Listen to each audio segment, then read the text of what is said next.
Hello guys, this is your friend and we are back with a new fanfic. Which is what if Naruto was ANBU captain and built harem with older sister Kurama and Ino part 1. And if you enjoy this fanfic then please press the like button and subscribe to my channel for more fanfic like this. And now let's start the fanfic. Konoha, almost 8 years since the Kyuubi attack, 6 p.m. An orange-clad boy was walking through the village. Blue eyes, sun-kissed blonde hair, whisker marks on each cheek and an ugly suit. That was definitely the pariah of the village, Uzumaki Naruto.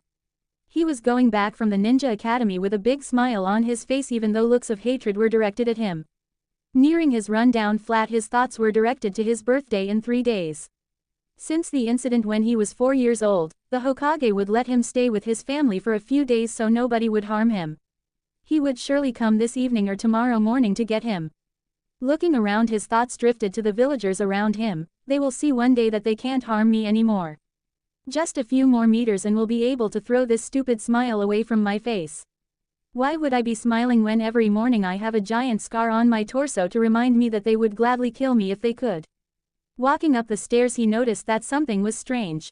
He could hear nothing from his building. No talks, no TV on, no screams, nothing. He went carefully to his flat thinking that the door would be bashed in, but it was closed just like when he left. Something was amiss though. The slip of paper that he always put between the door and the frame was on the ground. That meant that someone entered his house. Deciding to open the door, he put his back on the wall near his door, stretched his hand to the knob and opened the door. An explosion rocked the building and sent him flying to the ground. He was lucky that he didn't open the door normally or he would be missing his arm right now. Still dizzy he tried to stand up and then he saw it. A pipe was in his chest. He looked at it and fainted on the spot, blood pooling around him. Unknown location. He woke up in something looking like a sewer. But he was sure it wasn't in Konoha. He has already been here for a brief moment 4 years ago when he had gotten his scar. Last time there was a voice calling to him but before he could get near it, he woke in the hospital. This time wasn't different, a voice was calling to him, but it seemed to be in distress.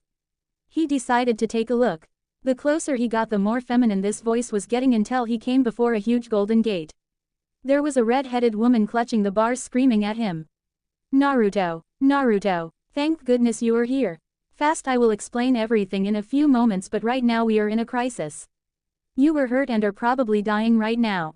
I can heal you, but I need you to take off the seal that is keeping my powers at bay. It's the talisman on the gate, fast rip it off. Naruto was perplexed. What was she talking about? He was here not hurt or anything. No, he was hurt. He had this pipe lodged in his chest after the explosion. If it was true what she was telling he would risk his chance. He took the talisman seal and was ready to tear it off. But before he could do anything a hand grabbed his own and has pushed him away from the gate. Minato, you don't understand. Your son is in grave danger. I need him to tear it off or else he will die. The redhead screamed at the man. Wait, did she just say? Son, this man would be his dad. And Minato, the only person to bear this name in the village was the Yondaime. As he looked up, he could see the face of the man. It really was the Yondaime Hokage. Wasn't he supposed to be dead? I won't let you trick us, Kyuubi. I won't let my son just take off this seal, said Minato. As he was going to just block out the woman another one appeared. Another redhead but her hair was much lighter than the woman's behind the bars. She isn't trying to trick you honey, she is telling the truth. Naru-chan is really hurt outside. She said, Kushi-chan, Kushi-chan, Minato and the Kyuubi said in unison. Yes, it's me Minato, Kurama. But first we need to do something. Before anyone could do anything, she ripped the seal herself and the gates opened. Kura-chan, please help our son. Of course, Kushi-chan, said Kurama as she flooded the pipes in the sewer with her chakra. In the outside world the pipe began to disintegrate, and the wounds started healing.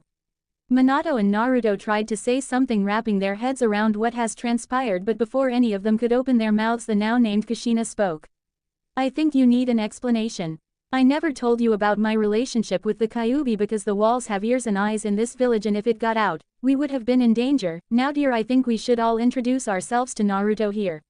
Let me begin. I'm Kushina Uzumaki and I am your mother. I think you know who I am by now, Minato Namikaze, and I am your father. But you must know me as Yondaime Hokage. This might be strange, but I am the Kyuubi, my name is Kurama. Naruto had enough at that moment. Yondaime is his father, the woman before him is his mother and the other one is the Kyuubi. He couldn't compute any of his thoughts anymore, so he just fell on his butt and started rocking back and forth. After a few minutes he composed himself and started asking questions. Where are we? What is the Kyuubi doing here? Why she's a woman and not a 50 meters high fox? Are you sure you are my parents?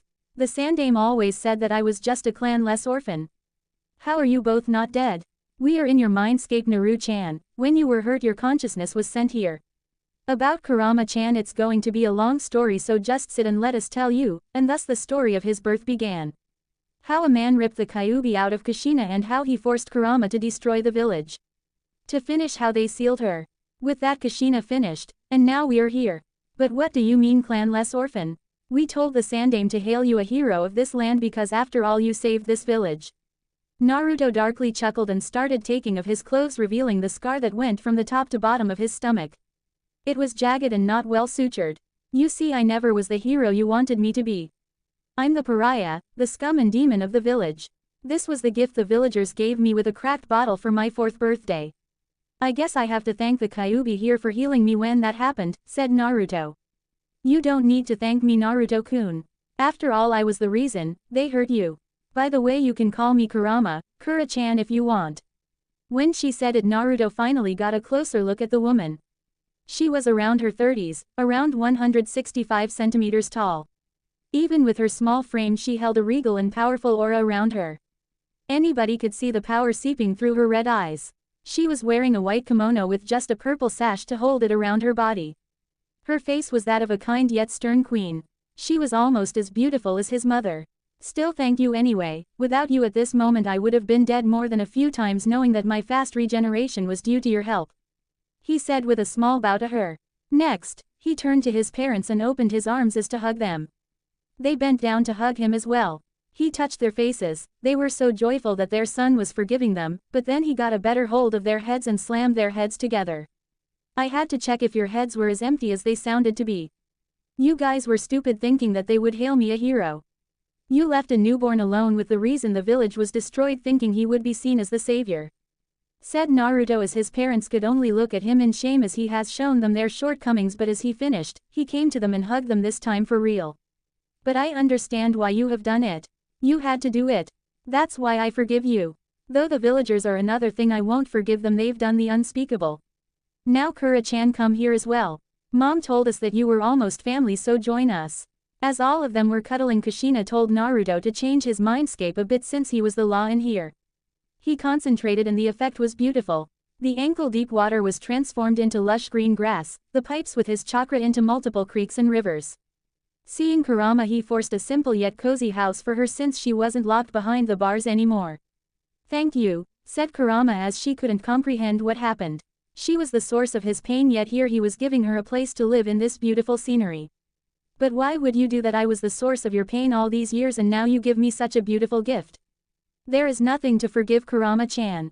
It wasn't your fault as it's not mine that you are trapped in here. And after all, you are family since you were locked in my ancestors for so long. I should at least make your stay bearable. As Naruto pronounced his words, something wet hit his nose. Looking up, he could see Kurama crying, not able to speak. He caressed her head, having seen the parents do this to their children, and continued, Shush now, the tears don't suit such a strong woman as yourself. After a few hours of talking, the chakra that kept Kushina and Minato inside Naruto started to fade away. They said their teary goodbyes and began to float away, getting more and more transparent. But just before they would vanish, an ominous presence appeared inside Naruto's mindscape. It touched both Minato and Kushina, pumping something inside of them as they regained color and fell anew on the ground. Looking up, Minato knew instantly what it was. The Shinigami. Deathly pale face with red horns and white hair, he couldn't forget this sight from 8 years ago. All of the occupants in the grassy fields were forced to their knees just from the sheer amount of power it was exuding. Feeling it was enough, the Shinigami rained his power so they could breathe normally and opened its mouth. Do not fear me, I didn't come here to take any of your souls today, on the contrary. Kami has struck a deal with me that concerns all of you that by proxy you can't refuse or negotiate. Do not ask questions before I'm finished.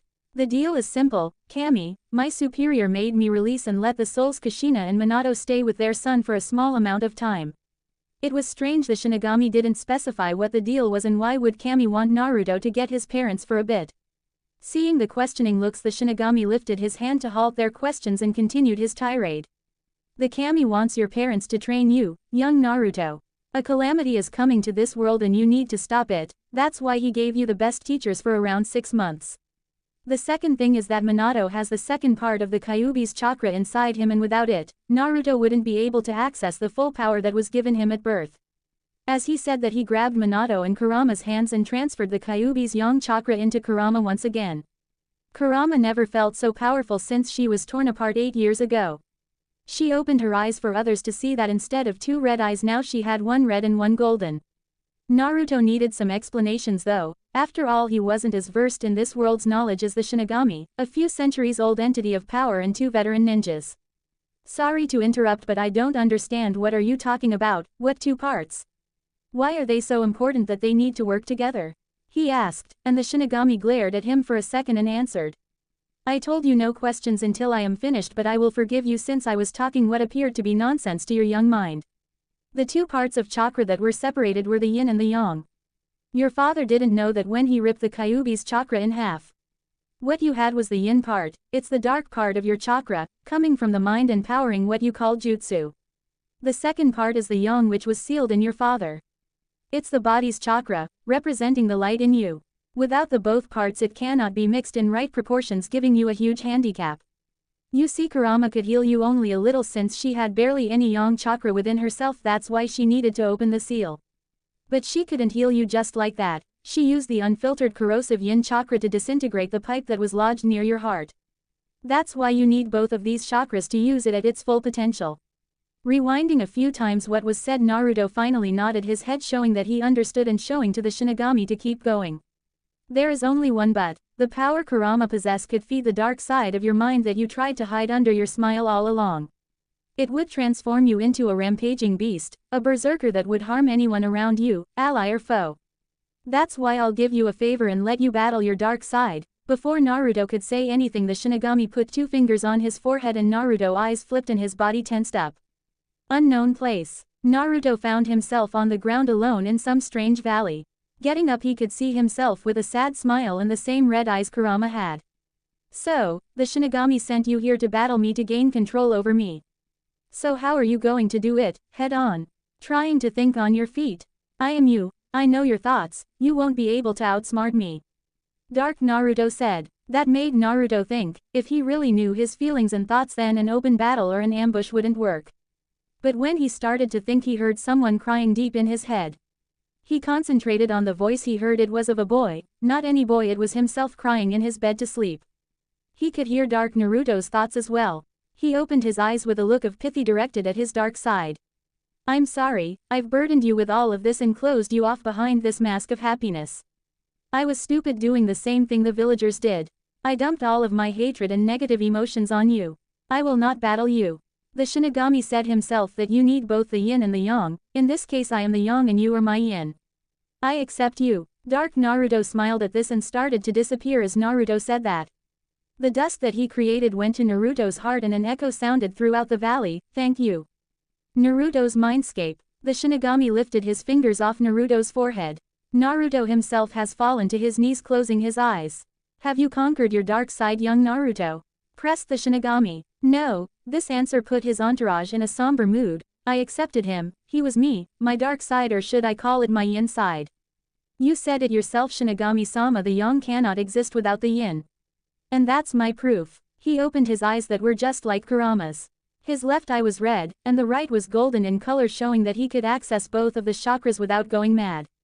That's even better, ha ha ha. Normally you shouldn't be able to access the yin since it would consume you and would only work as a stabilizer for the yang. But you consumed your own yin, making you accept the Kyuubi's yin. Now I understand why the kami chose you. Did he just receive a praise and a laugh from the entity that governed the macabre of this world?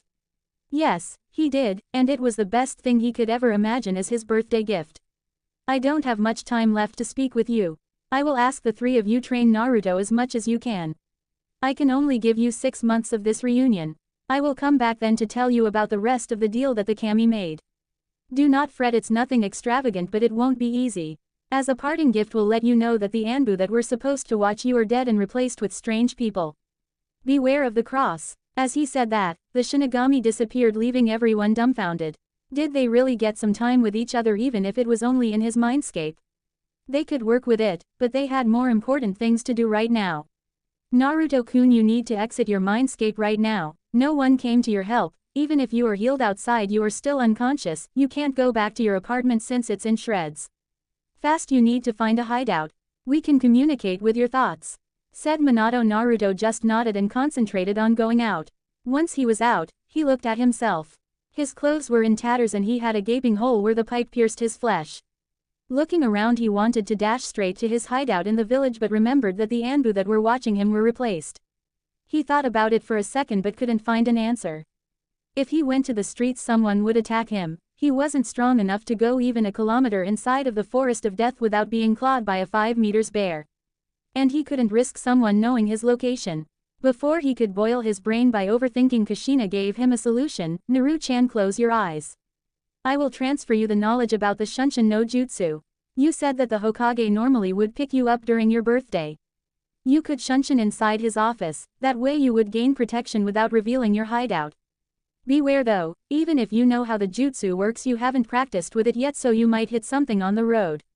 Maybe it won't be bad since you would look even worse when you appear in his office. That was a sound idea. Get protection from his Ji-chan and at the same time get the answers he wanted all of his short life, even if he already knew them. It would at least feel good to not be lied to anymore. He gathered his chakra, did the tiger seal and teleported to the Hokage's office. He hit some walls on the road but nothing he should mind right now. He found himself just in front of his Ji-chan and some other man. He looked at him and saw a cross-shaped scar on his face. He remembered the last words of the Shinigami, beware of the cross. He opened his mouth and said, Ji-chan, I need help, and he passed out from the hits he took on the road. A few hours later, Naruto woke up on the couch in the Hokage's office. He rubbed the drowsiness from his eyes and have seen the Sandame hovering over him. Hey, Ji-chan, everything okay? He asked, trying to make the old man smile to no avail. Naruto-kun, thank goodness you are awake. What happened to you? I was so scared when you appeared in my office all battered up. The Hokage was almost shouting, distressed seeing the state in which his surrogate grandchild was. Naruto gained a mature look that was unfit for a child his age. I will explain everything, but it should be private. You should dismiss your ANBU and maybe look on the ceiling near the door. Hiruzen waved his hand to dismiss his ANBU and directed them to the place Naruto guided him to. It was strange when an ANBU fell from the ceiling when Hiruzen threw a kunai in there. The ANBU in question had a blank mask, and when it was removed there was a seal on his tongue. Can you tell me how you knew there was someone in the ceiling that even myself didn't detect? I will explain everything. Now you should probably sit down for this because it won't be easy to comprehend. So, it all started today when someone put an explosive in my flat and almost blew me up. He said with a calm voice as if he was talking about the weather. Someone did what? The Sandame asked. Before I continue, do you want to tell me something? Naruto asked, looking longingly at the photo of the Yondaime.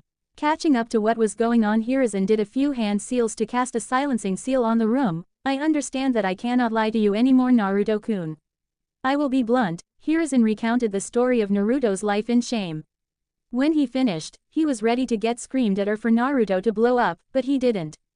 Naruto lifted himself from his seat, went to his grandfatherly figure and hugged him. Don't worry, Ji-chan, I forgave you already. You protected me already well enough during my birthdays.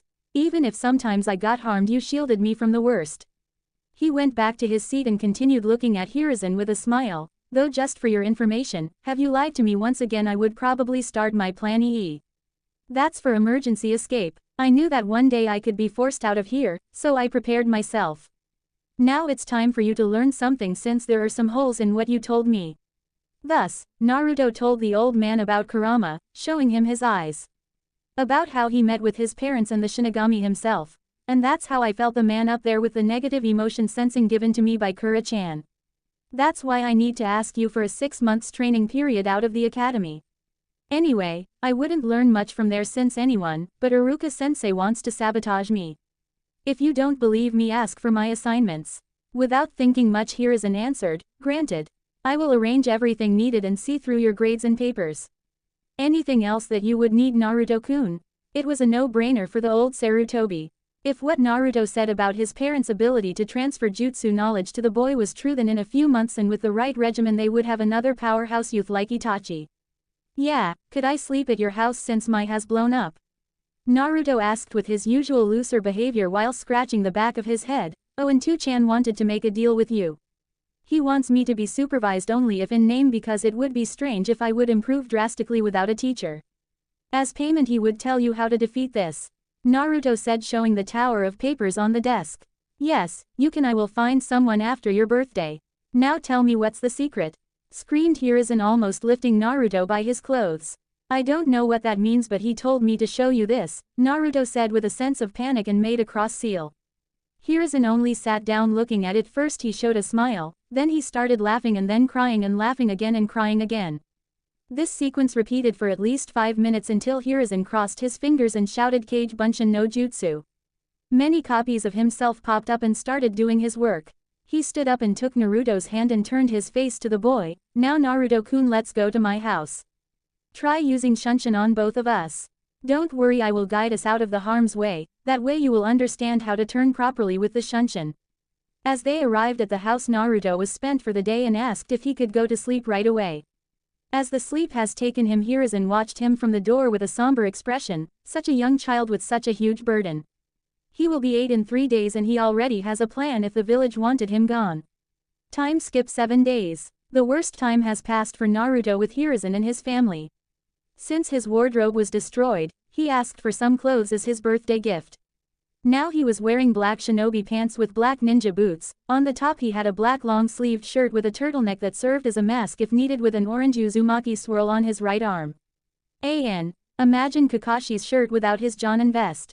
He didn't waste his time since he had only 6 months to master what his parents knew, or at least a part of it.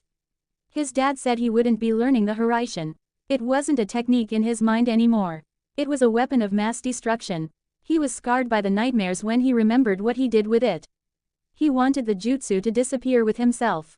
That's why he never made a scroll to learn it. Anyway, when they have seen what this new chakra of the Kyuubi could do, they knew he wouldn't need it. The yin chakra was corrosive, and if he coated a body part with it, he would burn and dissolve the thing he touched. The problem was that it burned him as well. To a lesser degree, but still the burn would be dangerous. On the other side, the yang chakra strengthened him many times as well as healed him. He could still remember what happened when he coated his fist with the golden flame and punched a tree for the first time. A perfect indentation of his fist was left in the wood. A feat that even some chunin couldn't do. Nonetheless, this strength came with a price of him becoming fatigued much earlier, even if he was the incarnation of stamina. That's why his tenants forced on him a monstrous regimen that would prepare him for future battles. His father transferred his hummingbird style into Naruto.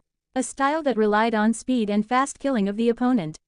No mercy was given to the enemy, just a fast death. Anyway, Naruto didn't need a heavy-hitting style since he could use the yang chakra to outpower the opponent, or the yin chakra to slowly eat through his opponent if he couldn't get a fast finishing blow. Literally, his mother gave him her sword style, the hidden dragon style. It was then that Naruto understood the profession he was forced to take would lead him into a world of violence and bloodshed. It did something that Naruto wasn't sure was possible. With the use of chakra, it could transform anything into a blade. From his hand to a simple twig, anything could become a sword in his hands. Kurama couldn't impart him much since her fighting style was that of a 50 meters tall beast. In short, not suitable for a human. She only gave him the knowledge about her chakra and how to use it effectively. In short, Naruto had a lot to practice, since even if he knew the styles in his mind, his body wasn't ready for them. They required muscles that everyday life didn't solicit. They decided that right now the best would be for Naruto to learn how to use the basics of his taijutsu and the empty hand stance of his kenjutsu, as well as the control over the yang chakra. Right now, it was almost midnight and Naruto was coming back to his house that he repaired with some shadow clones that he hanged to look as simple carpenters. Looking around, he saw a woman on the ground holding her side that was bleeding profusely and 3 men over her. The snake bitch is at last where she is supposed to be, on the ground. Now before you die, we will have some fun, one of them said with a sneer. The woman on the floor didn't want to die like this, humiliated and soiled. Someone please save me, she cried in her mind since she was too proud to show it. Naru-chan, please help her.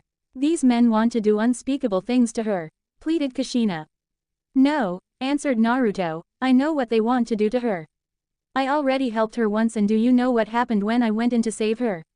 She ran, leaving me alone against 3 adults that beat me up so hard that even Kurama-chan had to heal me for 3 days because of the amount of broken bones. He said that with anger in his voice. Please Naruto-kun, help her. I understand that you hate the fact about what happened last time, but please save her. Don't let her die like the trash soiled on the ground, raped by her own villagers. Kurama pleaded with Kushina. If something happens like that time, I will show you all what happened 4 years ago, so you guys understand why I hate the villagers. Naruto reluctantly obliged and pumped the yang chakra in his legs, engulfing them in tongues of golden flames, and sprinted at the group. Before the man could touch the woman on the ground, something golden flashed in front of his eyes. Naruto swept the woman and put her 20 meters further from the place. Seeing she had a kunai lodged in her side, he decided to hasten. He put up his mask just in case and turned around, thankful that there was barely any light to illuminate his blonde hair. He turned around and have seen what were they, eternal genins, people that were over 20 years old yet never had any success on the field and either stayed genins or died on the missions. The luck was on his side. He pumped even more yang into his legs and arms and rushed at them, knocking them out before they could even see his face. He put them all in the trash and sprinted to the woman. She was barely conscious because of the blood loss, but before she passed out, she told Naruto where she lived. He could heal her with the yang chakra, and even if he brought her to a hospital, they would think he was the one who did it. He grabbed her arm and shunshined them to her home. Quickly thinking on his feet, he took of her trench coat and her mesh. He had a grim expression looking at the wound. Even if he healed her with the yang chakra, the kunai that was in her has been old and rusty, leaving bits of metal in her lungs. She wouldn't live long if it stayed there. He took out the kunai and started using the yin to disintegrate all of the metal and rusty bits of the kunai. He burned himself to a high degree because he had to control precisely the chakra, and the only way he could do it was by taking the toll himself. When it was done, he started sealing her wound with the yang. She was in the clear now. Looking at his hand, it lacked skin at many places and hurt like hell, but he didn't have the possibility to use any more yang or he would pass out himself. So, he just took a towel and bandaged it for the night. Leaving her home, he closed the door and shunshined to his house to get some sleep. Next morning, the woman from the previous night awakened groggily without any pain in her side. She remembered now. She was saved once again by the Uzumaki brat. She concentrated on her surroundings and have seen 2 figures over her, 2 and only friends, Azuki Yugao and Kurenai Yuhi. Enko, what happened to you? We were so scared when you didn't come last night, said Kurenai. Before Enko could understand everything that happened last night, she said, Uzumaki brat. The beauties in her house gained angry looks on their faces, and before Enko could tell anything more, both of them shunshined to the said Naruto. Naruto woke up when someone smashed into his door. His hat still had burn marks because Kurama didn't want to risk giving her host any damage by forcing any yang chakra. He looked up and have seen the 2 women. One had unruly black hair, red eyes and a strange dress. The other was in a standard ANBU gear with a katana drawn and ready to kill. They both shouted at him, "What have you done to Enko last night, you bastard?" and lounged at him. He evaded the kunai from the black-haired woman, but he has put himself in the strike of the purple-haired woman. Her katana pierced his stomach, but a strange golden flame appeared around the wound. "C never should have helped her," he said to his tenants that were in a state of panic. Naruto, however, grabbed the offending katana and plunged it deeper, making it come out the other side. This was a painful tactic, but it gave him the way to grab the attacker and try to pummel her with the yang-enhanced fist. It didn't work as the raven-haired woman started the seals for a genjutsu. At the same moment Enko came through the door and shouted, "Stoop." But it was too late. Kurenai has already put the boy in the genjutsu. Yugao took the sword out of his gut, but the flame sealed the wound, not leaving any trace. The boy, however, started spasming, knowing he was already in the Magen Narakumi no Jutsu. Enko ran to him, trying to stabilize him so he didn't harm himself while spasming. "Enko, what are you doing? He harmed you last night, didn't he? Let him rot in the genjutsu," asked Yugao. Kurenai, lift the genjutsu. You guys fucked up big time. He saved me last night. I will explain later, but now lift the fucking genjutsu up before he bites off his tongue. Ordered Enko, and Kurenai could only do what she was told. The spasm stopped, and 30 seconds later Naruto came back to reality with an angered look directed at the 3 women in his apartment. "Great, next time that one of your friends is about to be raped, I will remember to not help her if getting stabbed and put into a nightmare as the thank you. Maybe I should even call a bar so everybody can enjoy. Sincerely, you. Now get out of my house. I would tell you to close the door, but you dimwits bashed it in." What do you mean raped? Gulped Yugao, seeing the blood dripping from her swords. Haven't I told you to get out? Well, if you insist, ask your friend there what happened last night. And maybe the night 2 years ago. He said, disgusted by the three women. He could feel shame in them, but he didn't care. I was drunk again last night and these three eternal genins ambushed me. They stabbed me in the side and were going to rape me. Just before they could though, Naruto here rushed in and saved me, again. I guess he brought me home and healed me even though I don't know how. Said Enko, angry at her friends who held their heads down looking at their feet with Yugo trying to hide the blade behind her. What do you mean again, Enko-chan? Asked Kurenai, but Enko didn't want to answer this question, to which Naruto rose back to his feet. You see, when I was 6 the same situation happened, though that time, I didn't have the strength to beat them or defend myself. Thinking I have the backing of a ninja who just needed the distraction to counterattack, I did it. He paused there, shooting a glare at Enko. Well, she needed a distraction to run away, leaving me to get beaten almost to death. But hey, I guess I should be happy that she didn't join them, seeing how your group says thank you. We are so, they said in unison, but were stopped in their tracks by Naruto. Yes, sorry, keep it to yourselves. You showed how thankful you are already. I don't need to know how sorry you are. I had enough things lodged in myself today. I changed my mind. Can you stay here because I need to find a new door and don't want anything more destroyed today. As Naruto stomped out of the house and Shunshin somewhere. We fucked up big time, didn't we? Let's hope he doesn't tell Hokage-sama or else we are neck deep in shit. Said Yugao. Yes, we did, but he won't do it. The Hokage won't be able to do anything to us since we are all Jonin or ANBU and the council will protect us. It won't matter, said a sad Enko. Only Kurenai had a blank look on her face. The kid pushed a sword through himself all alone and was beaten to death at least few times if she remembered right. She forced him to see something even worse with her genjutsu. He is 8 years old. We didn't even think what we were doing. I subjected an 8-year-old to torture with my genjutsu. Finally Kurenai opened her mouth, sick with herself. With Naruto. Are you happy now? I knew that would happen in the end. If not for Kurama-chan, that would have been an instant trip to a hospital. Oh, wait, the hospital would have let me die. Said Naruto to his mother and Kurama. They couldn't even tell that they were sorry.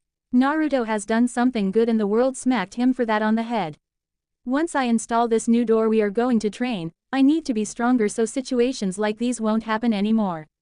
I can't even tell the Hokage. He won't be able to do anything. The council will sweep the entire thing under the rug. He neared his house with the wooden board in his hands. No need for a new expensive door. It would be destroyed anyway. Not paying attention to the three women inside, he summoned a clone to help him replace the door. He put on the last bolt and turned around to them. Can you please tell me why the air you still here? I have my door on. No need for you three trying to coax me into being sorry by doing my bed and cleaning my blood off the floor. We want to know how you healed me last night and why is your hand still burned when you healed the stab within a second. At this Naruto looked at his hand that he forgot from this ordeal and pumped the yang chakra inside. The flame engulfed it and a few seconds later it was as new. Like that, and I burned myself trying to disintegrate the metal bits that were lodged inside Enko's side, if I remember her name right. The guilt on their faces was now clear as water. He burned himself to the point his skin was non-existent to help their friend and they tortured him. Nice. If you want to know more you can go ask the Hokage, he finished with a smirk. They couldn't unless they exposed themselves. Now out, I think you girls did enough this morning. They couldn't argue anymore so they quit his flat and went on with their lives disgusted by themselves. All of them but Kurenai, who wanted to know something else. What have I made you see in the genjutsu? She asked. For sake, you really want to know? Then sit down, I will tell you what happened 4 years ago and let you imagine what have I seen in your genjutsu, he said with Kushina and Kurama listening intently since he never told them what exactly happened. That night some sick decided to see if I really was human, so he took knives and crucified me to a wall. Then he took some broken glass to be sure that it hurt as much as it could. He opened me up and started looking what I looked like inside. He made everything to keep me awake the entire time. 4 straight hours of cutting and inspecting. The trip to T&I would be more pleasant for a 4-year-old. He chuckled darkly as he lifted to show the nasty scar. Something normally impossible for the Kyuubi Jinchuriki. Kurenai looked as she was going to puke. Back in her days every academy student were forced to see what was going on in the T&I to prepare themselves. They were only shown the light version of the section but still left many of them scarred. Yet this boy in front of her said it would be pleasant to be in place of the prisoners that were tortured. She got up and with tears going out of her eyes she quit the house. Finally, Naruto could go at last to the training ground in his hideout to train. Next day, Naruto got up today without anyone barging through his door. It was a good day until an ANBU sporting the same purple hair as the woman who stabbed him yesterday came to him. "Hokage-sama wants to see you Uzumaki Naruto," she said and shunshined with him to the office. Naruto was greeted by the Hokage and his clones inside. The grandfather looked at him and said, "Good morning Naruto-kun. I chose someone for your guardian. I think you can relate with her in some way. Now please let me introduce you Enko Mitarashi." Naruto gained a scowl at the name, and when the 20-something-year-old entered the office his scowl deepened, and her face fell, still ashamed. "I refuse Ji-chan. But why? She is a jonin and can teach you very well with your other teachers. We have a conflict of interest. If you want to know, you can ask her yourself." The Hokage turned to her and motioned for her to speak. "It would be better if my friends Yugao and Kurenai were here." He asked instantly for them to come in. When they did their faces fell seeing the blonde inside, thinking that he snitched on them. "Now can someone tell me why 3 of my jonin kunoichi have a conflict of interest with an 8-year-old? Hiruzen was getting impatient. "Yesterday, I got drunk and some eternal genins tried to rape me. Naruto here saved me and healed me while burning his hand. He left me only in my bra. That's why when I woke up Kurenai and Yugao thought he was the one to do something to me and Yugao stabbed Naruto while I put him in the hell viewing technique." Finished Kurenai, awaiting the wrath of the god of shinobi. She wasn't wrong when the killing intent made all 3 of them go down on their knees with Hiruzen showing a furious face. "You 3 imbeciles, you are at least old enough to know that a prepubescent boy isn't interested in women. Tell me how you imagined him doing something to her with his only serving only to pee at the moment." He roared at them. "Naruto-kun, are you okay? I can't imagine what have you seen in the genjutsu." Hiruzen went back to his Ji-chan mode, still forcing the kunoichi to the floor. "Let's just say it was worse than 4 years ago and leave it at that. Don't worry Ji-chan, you know I have a high pain tolerance." That struck a chord in the women. They have seen it yesterday when he pushed himself on the sword. "I'm sorry Naruto-kun, but you know I can't punish them, the council wouldn't allow it. But I have an idea." The Hokage chuckled darkly, letting the women stand up. "Azuki Yugao, Yuhi Kurenai, Mitarashi Anko. You have a new long-term mission. You are to train Naruto Uzumaki for the next 6 months. Normally the pay would have been a monthly S rank, but as punishment it will be only an A rank for each of you. Now Naruto-kun, you should begin your training right away," he told Naruto, who quit the office with a smile, getting another 3 powerful teachers instead of just 1. "Okay everybody grab me, we are going to Shunshin so nobody can follow us." Unknown location with Naruto. They were brought inside a strange underground lab of some sort. Before Naruto could show them what was where, he was halted by the questions. "Where are we?" "We are in a secret lab of a guy named Orochimaru. He researched something called the cursed seal here. Real nasty stuff. Though I think I have a way to take it off. Maybe not right now, but maybe in a few weeks," he trailed in his rumblings. What he didn't see were the faces of the girls. First it was disgust at the name of the Orochimaru, then sadness at the mention of the cursed seal, to elation when they learned about the possibility to take it off. Anko couldn't wait and fired her questions. "How can you take it off? The seal master of this village tried and could only seal it off. The same way I disintegrated the metal and rust in your wound. What will you hear now is an S-ranked secret. You can talk about it, but it will throw you and everybody you know in prison or straight to execution. You sure you want to know?" he asked, seeing the glint of hope in her eyes. Then he remembered when he has seen Anko almost she had one of the prototypes on her shoulder. "Yes," they answered. "Okay, it's a long story so make yourself comfortable," and thus he began his story about the explosions and what ensued. "That way I could disintegrate the seal on the chakra level. The problem is that I don't have the necessary control over yin to do it without disintegrating my whole hand." Now they understood why he missed some skin on his hand yesterday. And they understood the sacrifice he made for her. Anko looked him in the eyes and bowed. "Thank you. I never said it, but thank you for the last time and this time." "I never thanked you." "Lift your head Anko-sensei. A simple thank you would have been enough. Now shouldn't we start the training senseis?"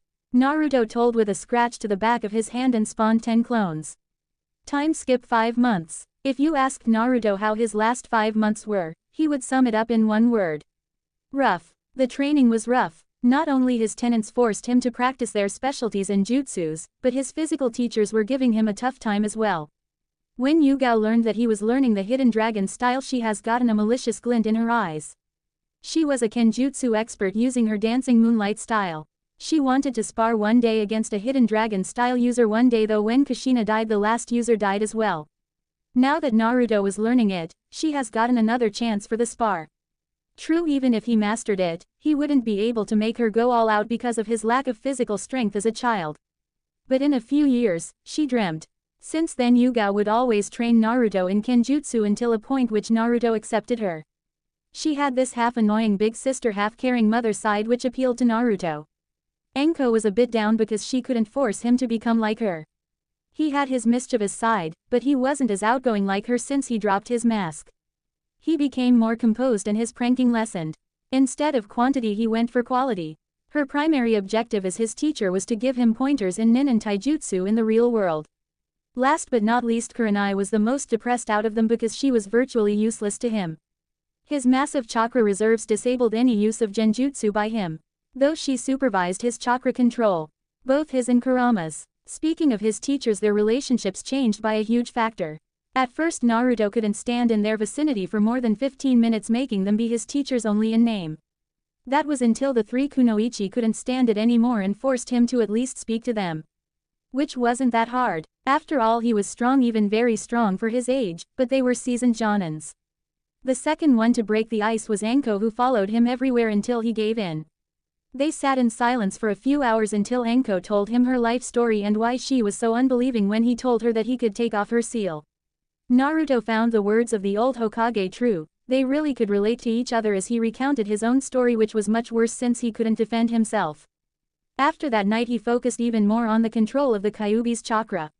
He wouldn't let someone else's life be dictated by a seal that was forced on them.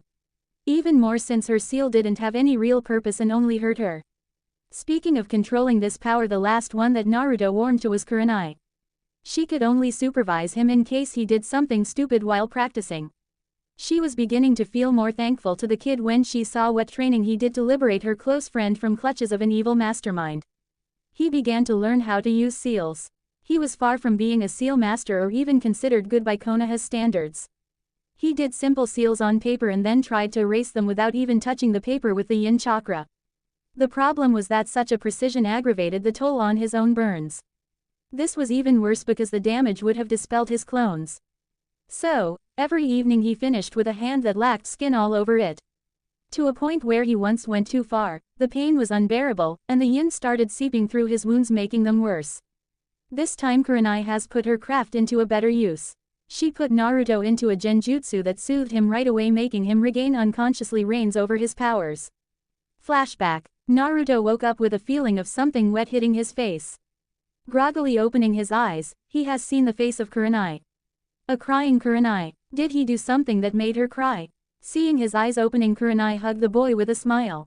On the contrary, Naruto wasn't very fond of the action. He didn't like being touched by strangers. Yes, he did hug Kurama or his parents, but his life taught him that contact with strangers meant pain. He struggled to get out of the embrace. Kurenai responded by frowning and keeping the boy even stronger in her arms.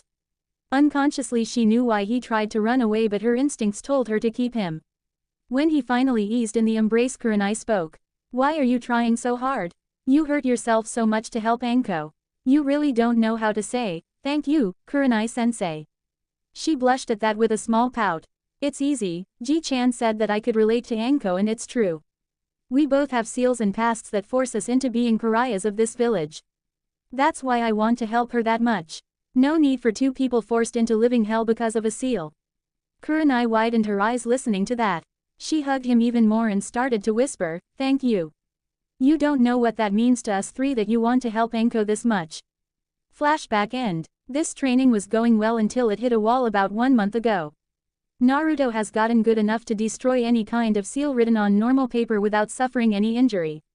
This had some additional perks because his control over yin and yang was very good, making all of his teachers astounded by the progress. The problem was that Naruto could only erase a seal on paper. He wasn't sure if it would be good enough to not harm a human with the yin. He couldn't ask anyone to let them apply seals on them to try and destroy them. With a bit of thinking he got an answer. It was the chakra paper. It was so sensitive to chakra that even a small amount would show someone's nature, even civilians. That was the wall. It was so expensive that the amount he needed to train would exhaust a family's monthly budget. He needed money and he knew what to do. Flashback. So how are we going to finance this project, Naruto-kun? Enko asked dejectedly. I have an idea. We are going to trade information with Ji-chan for a hefty sum. To be exact, the information about all of Orochimaru's hideouts in the village. Naruto responded with a naughty smirk. Hokage office. Naruto and his 3 friends entered the office. The sight pleased Hiruzen as all 4 of them were smiling and Kurenai was roughing Naruto's hair. Finally, Naruto gained some friends even if they were more than double his age. What brings you here at this fine day? Asked Hiruzen taking a puff from his pipe. I want to trade crucial information, Gigi, answered Naruto. Oh, and what would it be? You've already given me the secret for the paperwork. Let's say for a price of one S-class mission I give you info about all of Orochimaru's hideouts in the village. This put Hiruzen straight into his Hokage mode. This wasn't a simple matter anymore. If they could gather data about his older student from there, it would greatly benefit the village. Naruto, how did you come to get this intel? Tell me, quickly. This scared Naruto a bit. Gulping, he answered, you remember about my plan EE. The place that I chose for my hideout turned out to be one of his cleaner laboratories. Inside there was a map with all of them inside the village. I would be cautious though. I've been to some of them and most of them aren't as pretty as my own. If it's true that map is worth much more than a simple S rank, I will give you an equivalent of 2 S ranks. Now give me the map. Naruto unsealed 2 scrolls and given it to him. There is the map. I erased the location of my hideout, so in compensation I've gathered everything in there that belonged to Orochimaru and sealed it in the other scroll. Sarutobi opened the scroll and gave a nod. He took a piece of paper and scribbled something on it. Here, take this downstairs, the Chunin will give you the money. Yugao-sensei, can you do this and go buy the necessary amount? About 4 kilos. It would be easier if someone with a higher rank would do this. Naruto gave her the slip, but she refused. I can't, Naruto-kun. I need to talk to the Hokage about you. The 3 of us already talked about it. Please, Kurenai, can you do what he asked? Hiruzen looked at her quizzically, and after Kurenai left he motioned her to speak. You see, Hokage-sama, Naruto here grows fast, too fast. It would be stupid to send him back to the academy. He would destroy his class 10 times over with a single strike if he wanted to. It would be a waste of his talents to do it. I propose to enroll him into ANBU. We all know here that ANBU aren't only Junins. Sometimes we recruit even Genins because of their abilities. Naruto-kun fits the bill perfectly. He's already stronger than any Genin and his abilities make him even stronger. He's like Tsunade-sama, a medic that can destroy keeps. I will let you look into that. Flashback end. A few days ago, Naruto perfected his use of yin. Even if by accidents he discovered many times his affinity for wind and slight fire caused by Kurama's chakra flowing through his body since day 1, he found a way to disintegrate seals written on the chakra paper. He did so by using both the yin and the yang at the same time. The yang would create an almost infinitely thin border around the seal, making a vessel for the yin to flow through the chakra-infused ink and leaving a perfect and usable chakra paper behind. Today was the day to free Anko. The preparations were complete. For the last hour Naruto spent time with his interior tenants making sure that everything would work perfectly. He entered a room where Anko was sitting in only her sports bra.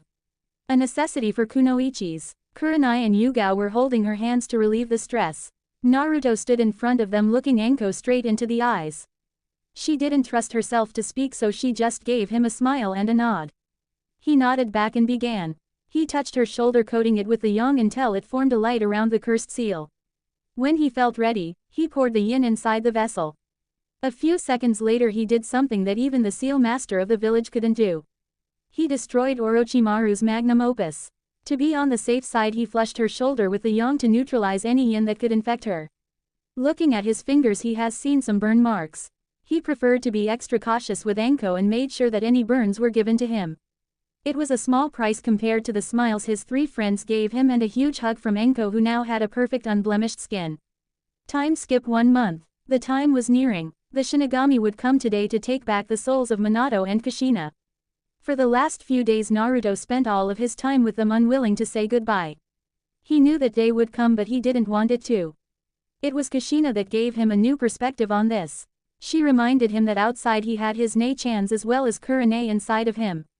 Since the day that Naruto freed Anko, the 3 of his senseis became something else to him, a family.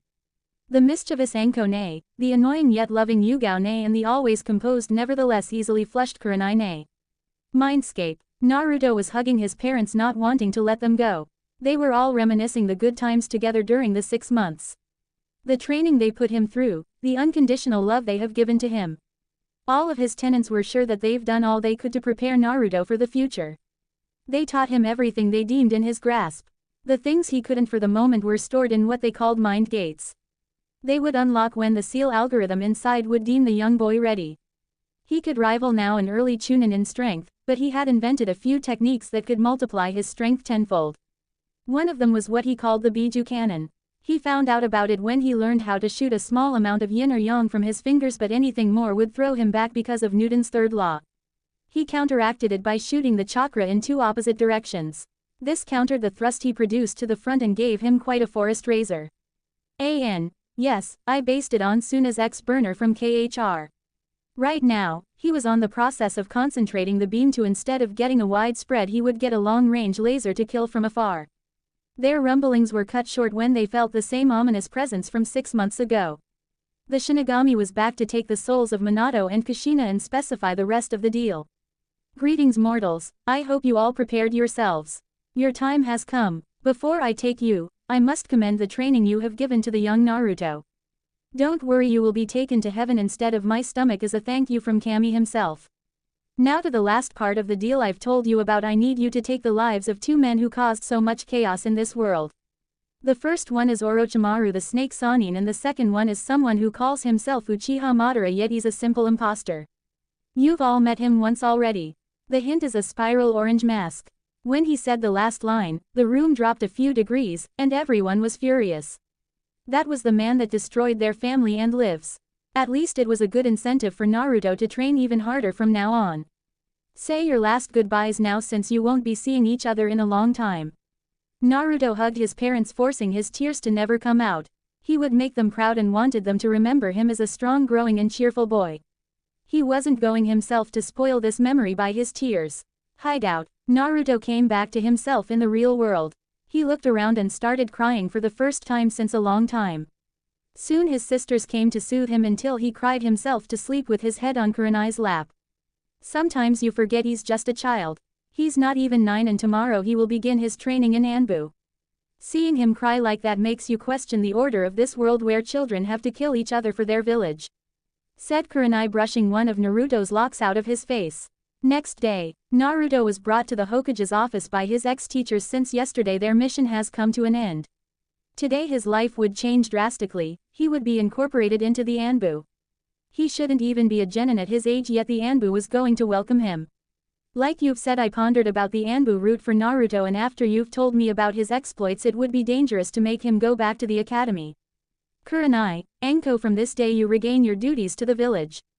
Yugao, or should I say Neko, you take Naruto to the ANBU HQ. They know everything and his compulsory training will start in 2 days. Dismissed. Yugao took back her mask and put it over her face.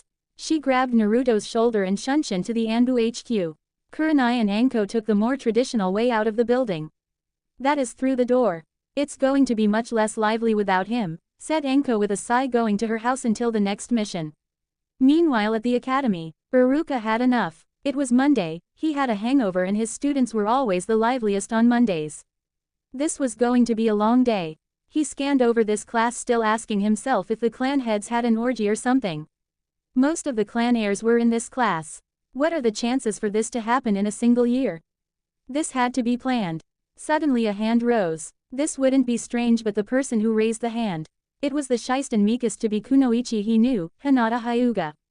It had to be urgent if the girl dared to ask something in front of class. Yes, what is it, Hinata? He asked tentatively. Sensei, do you know what happened to Naruto-kun? The idiot surely dropped out. Someone shouted from the back, making all of the class laugh. Actually no, Akima. He was taken into an apprenticeship by a jonin. This was at least what he was told by the Hokage. The laughter ceased and no one dared to say anything more until a screeching voice shouted. Ha, the idiot had to be taken into apprenticeship or else he would kill himself. The voice appeared to be coming from a pink-haired girl, Sakura Haruno. She was in this class only because her mother forced it. The laughs began anew, safe from a few people. The first one was Sasuke Uchiha. He was too cool to laugh and had a better things to do, like having a stare-off with his arch-nemesis, the wall. The second one was Hinata. The last was a platinum blonde girl, Yamenka Ino. She never spoke to the other blonde, but she always thought he was funny in some way. After everybody calmed down, Aruka pursued with the normal art class. It was useless, but at least the brats shut up. Time skip 6 months. Naruto just turned 9 today. He had a huge birthday gift presented to him by the ANBU commander. His own mask and the ANBU tattoo on his right shoulder, meaning he finally completed the ANBU training and would become a true ninja. Yugao came to the commander office with Naruto in tow for the inauguration, as she was the referent for the soon-to-become ANBU. Dragon was sitting behind his desk with a blank mask on his desk, as well as another nameless ANBU with a tattooing equipment. He motioned Naruto to go to the ANBU for the tattoo. 1 hour later it was done. He was happy that the ink they used was chakra-based, so unless you had to show it, it would stay hidden, because he has foregone the sleeves on his shirt as he always burned them off while using Biju cannon at full power. The other task of it was to identify real ANBU, because the tattoo had the chakra imprint from Dragon himself. Naruto took the mask, presented it to him, not understanding why it was blank. Seeing this, Dragon explained, "The mask of an ANBU is like his ID, no one has the same photo on it, right? It's the same for us, the mask will give you your new identity when you put it on." Naruto nodded and tentatively put it on his face. Soon purple markings began forming an animal. He produced an ox mask. An animal known for its great strength. After seeing what Naruto could do with his yang, he didn't have any doubts about it. "Welcome to the family, Ushi. Stay in the HQ, tomorrow morning I will have the first mission for you," said the commander. Next day, Naruto was woken up by Yugao at 5 a.m. to announce that Dragon wanted their presence in his office at 6 a.m. When he got ready, she gave him a long box. "I couldn't give you your birthday present yesterday, happy birthday, Naruto. Come on, open it." Inside the box was a 50 centimeters long wakizashi. It was perfectly pitch black and fit into a matte black scabbard, suited for a ninja since a reflection from a normal blade could reveal your position. It was beautifully crafted. It is coated in chakra metal, that way you keep a normal blade's sturdiness with the capacity to put chakra out. "I went for the wakizashi because of your style and the Hin no Jutsu you learned from Asuma. It was at the time when Kurenai traded her favor with Asuma to help Naruto learn the wind chakra." "Yugao, nay, you shouldn't have, thank you so much," he hugged his sister in a bliss. "It's okay, Naruto-kun, now let's go see Dragon before he chews us both for being tardy." When they entered his office, Dragon was sitting once again behind his desk.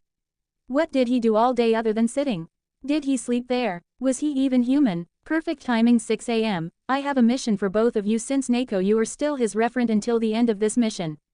It will be simple. The Hokage wanted to see the firepower of Ushi in a real-life situation, don't hold any stops. Neko will carry you back if you exhaust your chakra. Don't worry, it's all accounted for." He turned around and given them the files. "The mission is simple, some Nukenin have gathered around 80 bandits around them. You are to infiltrate the camp. If there are prisoners, escort them out and then raise the camp to the ground." Dismissed. As fast as they could, Naruto and Yugao ran to the place around 100 kilometers away. They spotted a good place to oversee the camp and check for prisoners from afar. Thankfully or not, there were none in this camp, only bandits and Nukenins inside.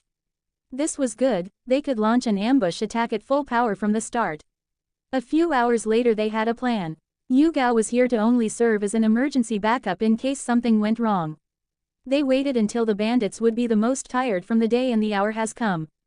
Naruto made clones to secure a perimeter in case someone escaped. He recited the ANBU teachings, they aren't humans, only targets to kill for the good of the village. He signed to Yugao, who signed back to him. He gave her his hands and she gripped them with all of her strength. She spun him around and threw him in the air in the direction of the camp. She herself went farther away, knowing the plan. When the bandits have seen a golden light in the sky, and someone scream "Yang meteor," it was already too late. Naruto concentrated Yang in his legs and used the principle of the Biju cannon to propulse himself to the ground at an immense speed. A few clones have done the same, unleashing a hellish blast of energy, evaporating anything in the radius of 10 meters around and throwing back everything else. The clones popped at the impact themselves as the blast was too much for them. The real Naruto, stealing his nerves, used his new Biju cannon variation. He pumped yin into his hands and thrust them outwards as to a normal one and screamed Biju tornado. It started with the streams of yin shooting 50 meters at each side. When this was ready, he put his arms at an angle, making the thrust spin him around. Yugao herself was astounded. She hit the stop at her timer when the light from the yin bubbly and red chakra died down, letting her see a perfect circle where nothing but Naruto existed. 30 seconds was the time he needed to destroy the camp. She wasn't sure if she would even be able to beat his time. It was the right call to put him to ANBU. Maybe he wasn't strong enough to fare against single strong ninja, but his role as a castle destroyer was fulfilled even better than she thought. In her amazement, she hasn't seen Naruto falling to the ground because of chakra and mental exhaustion. The ANBU were prepared for anything on the missions because they were 90% of the time veterans. Naruto was integrated into ANBU before he even became a gen in the normal way. This had to be over 80 kills for his first one. It had to take a toll on him. She rapidly took him on her back, whispering, "You did good, Naruto." She sprinted straight to the HQ to give her report to Dragon while Naruto was still asleep on her back. "Neko, you are faster than I predicted. Did something wrong happen on the mission?" "No sir, everything went perfectly and Ushi did like you told him. He lifted all of the stops, that's why he's still asleep." "Good, now give me the report." We went to the destined location and positioned ourselves on a hill near the camp. Ushi used his negative emotion sensing to determine that there were no prisoners. We waited for the night to make the ambush. All it took was around 30 seconds for the camp to cease existing. Nothing was left. I took a photo to prove the carnage that was made. She took a photo from her pouch and given it to him. It showed a perfect circle of ground. The grass was annihilated as well as a few meters of the soil. That's almost alarming. That would put him on par with our rank demolishers, at least at this occasion.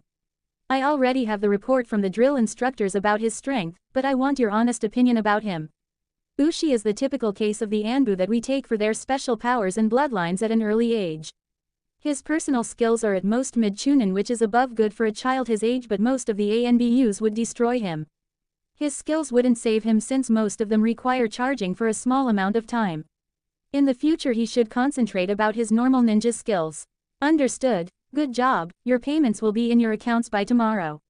Take Ushi to the Yamanaka as well, he's going to need a third unbiased party to talk to. Dismissed. The accounts that ANBU used were different. They had their own bank that passed their funds through some other ANBU-made banks that accepted anyone. This way their identities remained well hidden. Yugao took Naruto to the nursing dormitories for him to sleep. She took off his boots, mask and armor. Watching him she smiled. Since they started training him, he went from a normal child to someone with a body made for combat. Nothing too bulky, just defined muscles started to show on his arms. She was happy for her little brother. She gave him a kiss on the forehead and skipped her way to her boyfriend. Next day, Naruto was out of the nurse station when the medics discharged him after checking for his chakra exhaustion. The sight of Yugao without her mask greeted him out of the room. She could feel he was a bit gloomier than most of the time. "Hello Naruto-kun, Dragon has given us some orders. We are going to the T&I department for you to talk to someone." "Hi Yugao-ne, if I have to then let's go." He took her hand, an action he hasn't done in ages, and they strolled together to the building while talking about everything and nothing. When they arrived, they didn't go to the torture section, but what was written on the door was, ANBU Psych. It was a place for the ANBU to get their mental health in check. They were professionals, but they still remained humans. Sometimes they needed to see someone to talk to. This was the place. It had only the department's heads such as Yamanaka Inoichi and Ibiki Morino. He may have been a sadist, but this made him particularly knowledgeable in how to help the victims as well. Naruto was destined to meet the Yamenka. He was the guy that served as the psychiatrist while Ibiki was more of a psychologist. Entering the room, he has seen a platinum blonde man around his late 30s. He had a kind smile looking at his next patient. "Good morning Naruto-kun, in here you aren't exactly an ANBU, you are my patient. That's why we will be on the name basis. Do you want Yugao to stay with you or do you prefer her to wait for the conclusion?" "I prefer to be alone for this. No offense Yugao-ne, but with you here I won't be as comfortable as with a stranger that won't judge." She understood that very well. Close people tended to either try to help with soothing words or would judge you even if in the slightest.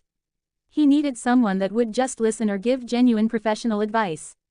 "I will wait outside, don't worry Naruto-kun," said Yugao, quitting the room. "Do you want to start Naruto-kun? Or would you prefer for me to ask questions?" Inoichi asked. "I want to start before the feelings of yesterday start to fade. You see, I was in the class with one of your clan members Ino. While she is learning how to throw shuriken in the academy, I was already killing people. I knew what it entailed, thinking I was ready. And I was until I have seen the massacre that I did yesterday. I have killed around 80 men in a time span of 30 seconds. And it was only the first time. I will do these missions often now. I know that I was always supposed to be a weapon for this village. It scares me that I will grow so accustomed to this that I will lose my humanity and become the monster the villagers always wanted me to be. Inoichi was listening intently, noting everything on a piece of paper. He could see the emotional turmoil in Naruto's eyes. It was true that he became one of the youngest demolishers in ANBU, and considering his upbringing it wasn't the perfect place for him to be. But he was the ultimate weapon to be for the village, he knew it himself. It was too early for that, but they didn't have any other option. Putting him inside a normal cell would only serve as a balance breaker. Listen, Naruto-kun, we all think we are ready to kill when we quit the training, every time it backfires on us. Most of the veterans have mental problems that they cope by having strange quirks. You will understand in the future if you meet some of them. You killing these people was the only option we had. You protected the new generation this way. We never grow accustomed to the killing. It becomes a part of us that makes us protect our companions from the fate that we give to others. The ANBU Creed is a testament. We fight to win. We fight from the shadows to protect those that can't protect themselves. Remember that you aren't killing people, you are saving those that would end up hurt. Naruto widened his eyes hearing those words. He never understood what they actually meant. In his juvenile mind, the ANBU killed, deceived and stole for the village. The real fact was that they protected everyone by doing it. Thank you, Inoichi-san. I think you just gave me a new understanding of what am I doing. Can I come see you or Ibiki-san in case I need to talk to anyone? Of course, Naruto-kun. Now let's call Yugao back inside to give her a debrief. He opened the door and asked Yugao to come in. Now I explained to Naruto some things. Please make sure he gets some rest from the missions. I showed him the meaning of your own creed to make sure that he knows why he is sent on those missions. I would advise to bring him to me around once a month, we don't want another Itachi. He spoke with a sad face, remembering the night when the boy killed all of his clan. Understood, Inoichi, I will see to that. I think Dragon will give him at least 2 weeks of leeway. With that they quit the office, going to the HQ to get their civilian clothes.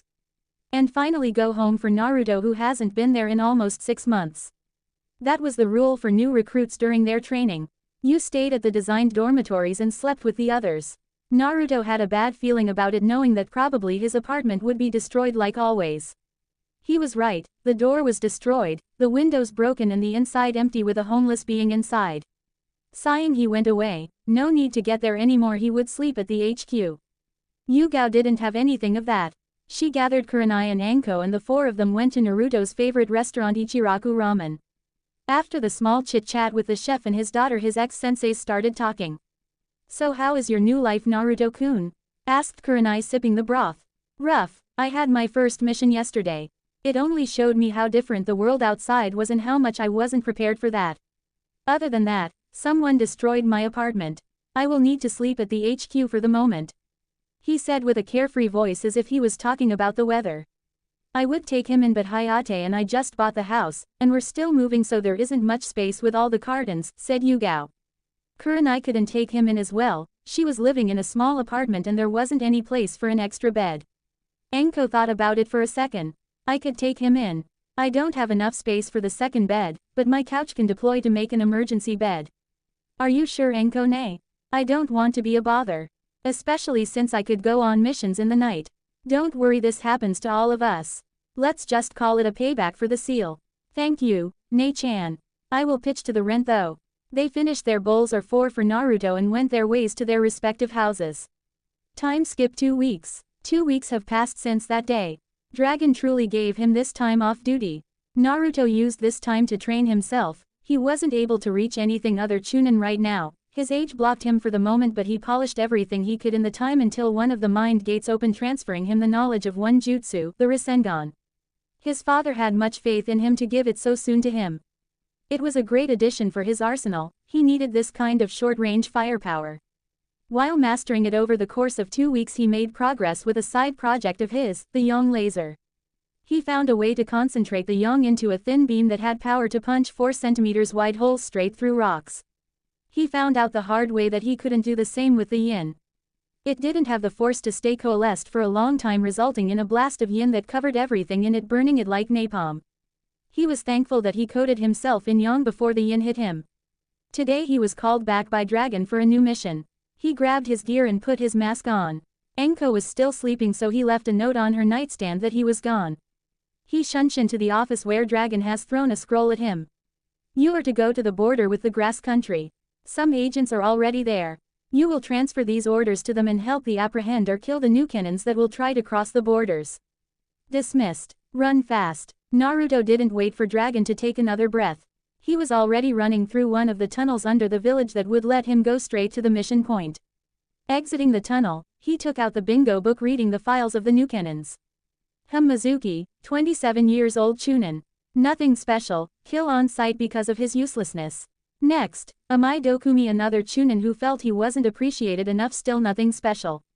Some eternal genins, oh they are the 3 bastards that tried to rape Enko Ne, now is my chance for revenge. Enko will get them straight into her hands. He ran for the next few hours until he spotted one of the ANBU. Ushi, you are finally here.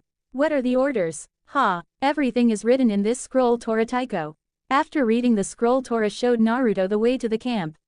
There was a map where X were the possible traversing points for the nins. He ordered Naruto to make some clones to take watch there. Tora Taiko, I have a request. Let me capture the eternal genins. They will be a gift for someone. As long as it doesn't compromise the mission, you are free to do it. Thank you, sir. Night has fallen and one of the clones just popped, signaling Naruto the location of the runners. Signaling to his commandant, they all went out. First appeared to be Mizuki. Naruto never liked the bastard in school. Now he knew why. The other agents wanted to jump in, but Naruto showed the sign to halt. He extended his finger and created a vortex of yang around it. The principle was easy. The science defined that there was chakra in the air around them and it was considered a fluid. By making the yang spin, it created a fast-moving chakra with lower pressure. The Venturi effect applied to it, making the beam concentrated. He shot his yang laser straight at Mizuki's heart. The effect most instantaneous, the blunt force of the impact instead of evaporating the flesh punched a hole in it, making a huge part of his heart fly out. He was dead. The agents ran straight to Amai Dokumi, killing him in an instant. They frowned under their masks when they heard a sizzling sound under his vest. The bastard would try to injure them even in death. They ran away as fast as they could, but Shika equals deer was hit with a shrapnel of wood that went through his leg. Naruto wanted to go straight to the other 3 targets.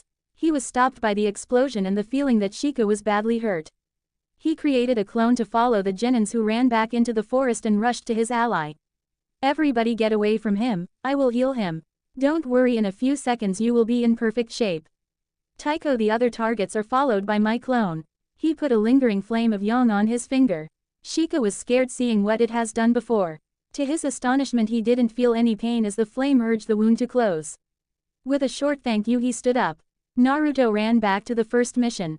Who would have thought that a kid could be a demolisher and a medic at the same time? Murmured Shika, and everybody around nodded. They went back to the corpses of the victims to dispose of them.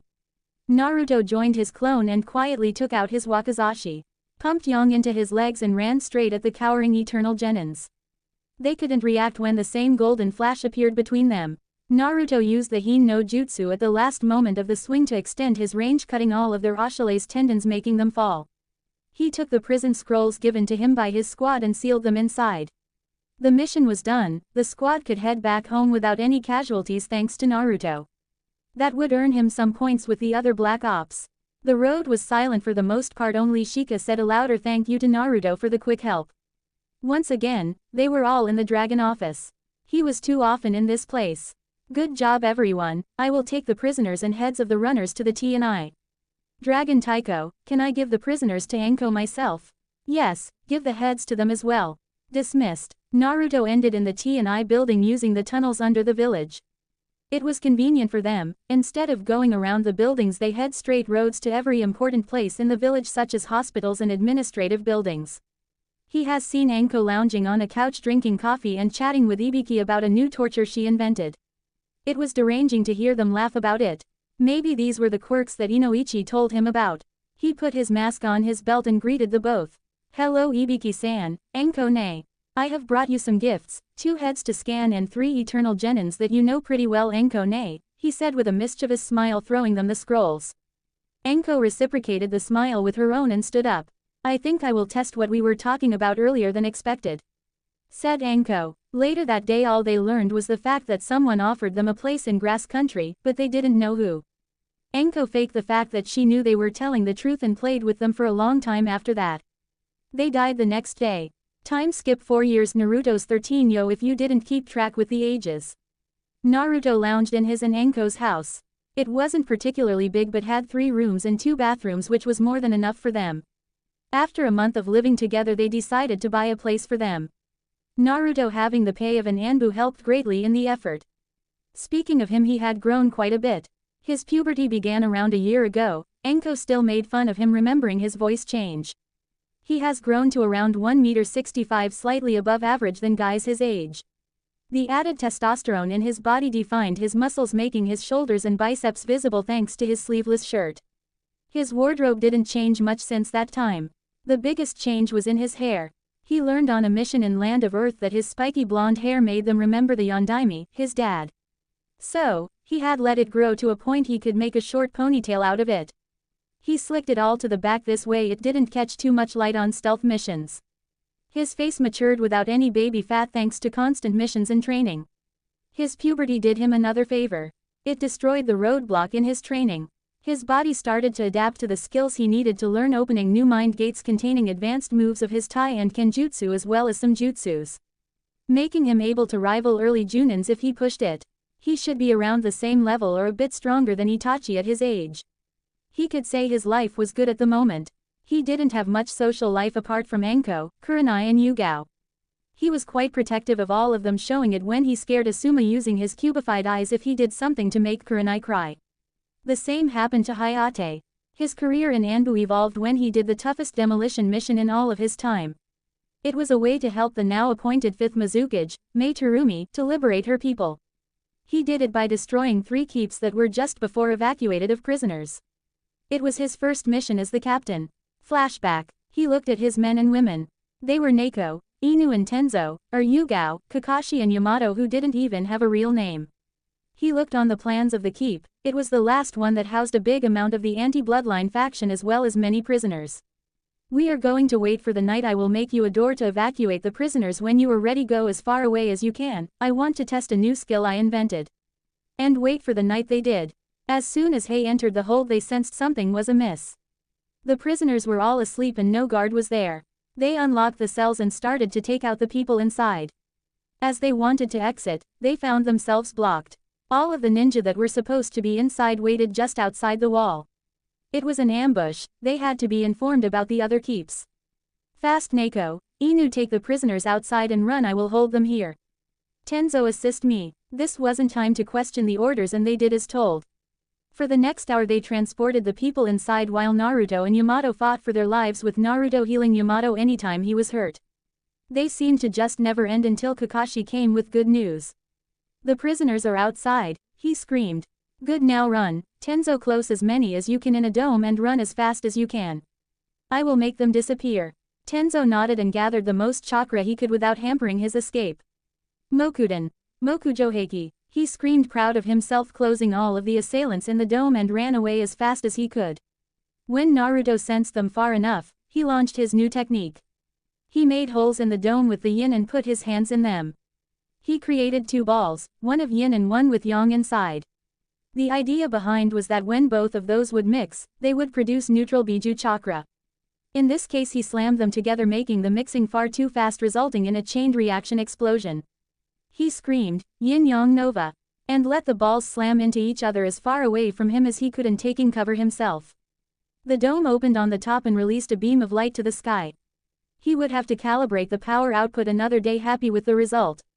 After which he coated the keep in the yin to melt it to the ground. Flashback end. That was one of many demolition missions that Naruto took. He remained on the sofa until an ANBU came to his house and told him, Ushi the Hokage requests your presence. With a sigh Naruto prepared himself for another mission in his mind and Shunshin to appear on his knee before the Hokage. Strangely next to him was Inu in the same position. Please stand up, Naruto-kun. Kakashi. Take off your masks as well, you won't be needing them for the next mission, said the Hokage.